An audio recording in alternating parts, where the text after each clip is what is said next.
तुम्ही सगळे म्हणायचात ना मला संसार करता येत नाही, संसार करता येत नाही. मग काही नाही, ते आपल्या शेजारच्या पिंकीचं लग्न नाही का जमलं, तर काकू आपल्याकडे 2 दिवस राहायला पाठवायला लागल्यात. जा म्हणे तिच्याकडून शिकून ये संसार कसा करायचा ते.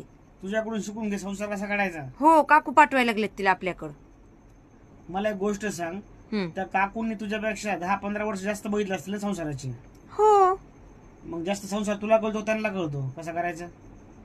काकूंनाच. तुझ्याकडे कशाला पाठवतात? खरं त्या माझ्याकडे का पाठवायला असत्या? विचार कर. थांबा, मी काकूंनाच जाऊन विचारते. थांब जाऊ नको, मी सांग तुला. हा, संसार कसा करायचा हे शिकायला नाही पाठवायला त्या. हा, नवऱ्याला कसं मुठीत ठेवायचं, सासरवाडीचा कसा उद्धार करायचा, माहेरचं कसं गुणगान गायचं, नंदेला कसं घालून पडून बोलायचं, नवऱ्याला कसं असं धाकात ठेवायचं एकदम असं मुठीमध्ये, ह्या गोष्टी शिकायला पाठवल्या तुझ्याकडे त्या. हो का? थांबा, मी काकूंनाच जाऊन विचारते. त्यांना विचारून काय उपयोग आहे?